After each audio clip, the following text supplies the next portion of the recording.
Ladies and gentlemen, let me start by congratulating Lucix on the organization of this first Digital Luxembourg Internet Days. During the 2019 edition of this event, I stood in front of you and talked about the government's digital ambitions for Luxembourg. At that time, it was hardly conceivable that we would be facing a global pandemic a few months later.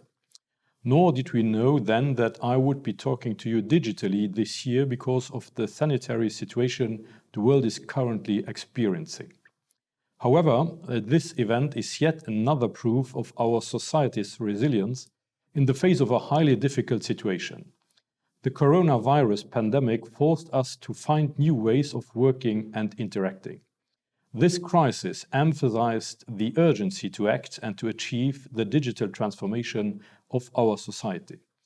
In addition, it highlighted how much digital technology is a key component of our collective effort to tackle this challenge. Indeed, the past month showed us how digitalization has helped keep our country functioning despite the difficult circumstances. Digital solutions in areas such as government services and communication systems have allowed some form of continuity in day-to-day life. The last few months proved to be very instructive. The citizens had to work from home and communicate through various technologies. They had to access files and documents remotely and carry out essential services online. For instance, we managed to maintain the continuity of essential public services and offered citizens the possibility to carry out even more administrative procedures online. From January 1st to September 31, myguichet.lu, the secure interactive platform between the public and the state, exceeded the threshold of 1,300,000 administrative procedures transmitted to state administrations.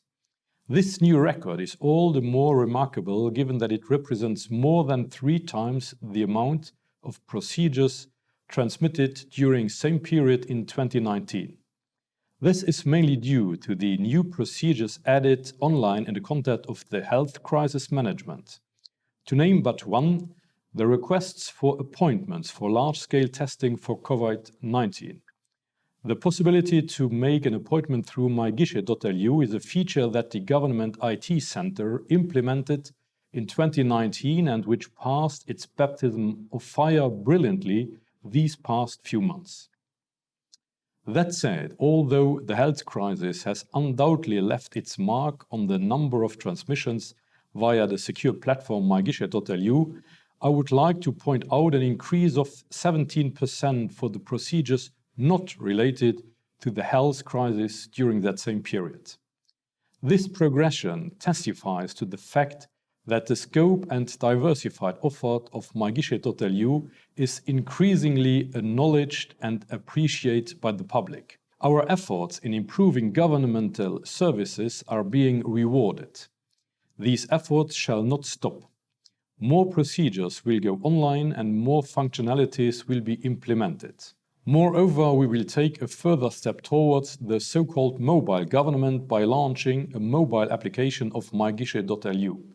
The possibility to access public services by using a smartphone or a tablet reflects the government's determination to match public services with citizens' habits and demands. But the Ministry for Digitalization's goal is to go even further and achieve the digital government by developing the co-creation of innovative, efficient, and user-centric public services for citizens and companies.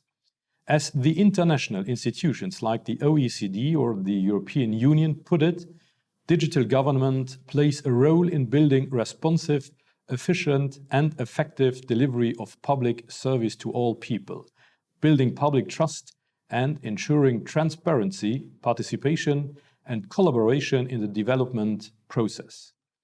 By embracing an open innovation approach in many of its projects, the Ministry for Digitalization is about to start collecting ideas, skills, technological solutions and inputs from outside to accelerate innovation within the state and improve the services it offers to its citizens and companies.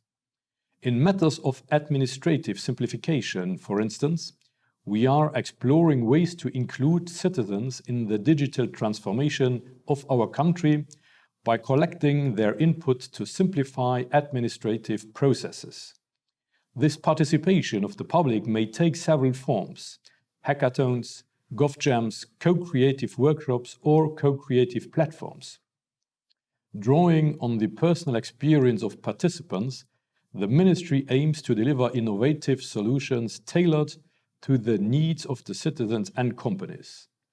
We also intend to accelerate the technological innovation within public administration through innovative challenges.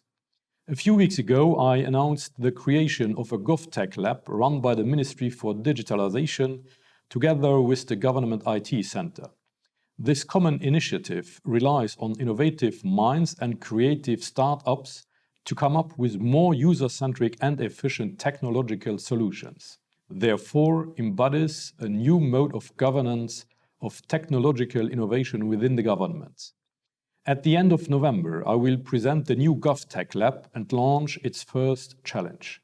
I am sure that this open innovation approach will bring us further to the goal we committed ourselves to achieve: making lives of our citizens and companies easier by providing innovative, user-friendly, and, last but not least, secure services. So stay tuned. Other projects are underway. We are working intensively on our public sector blockchain, which is already up and running.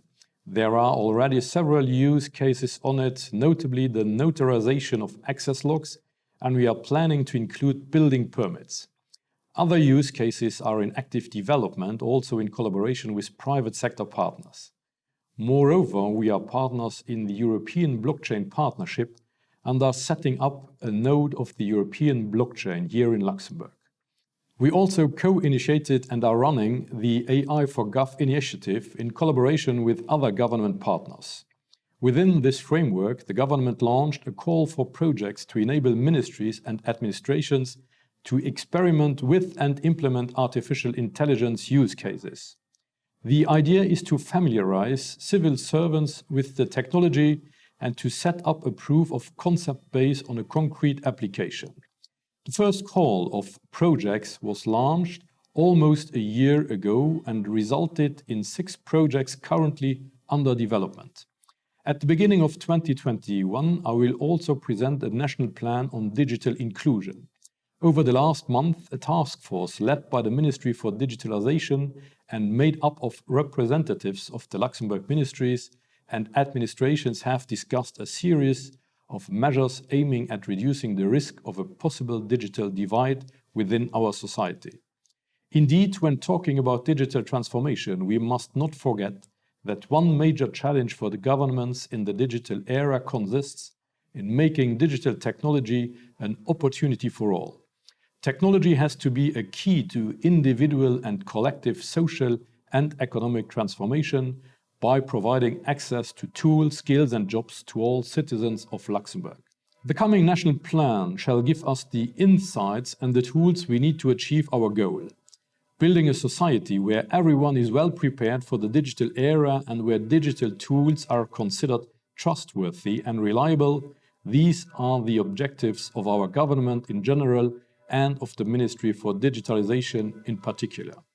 To conclude, let me repeat the message we have all heard many times these past few weeks and which is not related to any digital tool or innovative technology, but is nevertheless vital in the situation we are in. We are all part of the solution. This pandemic will end. I hope that soon we can meet again in person. In the meantime, take care of yourself and your loved ones and stay safe. Thank you for your attention.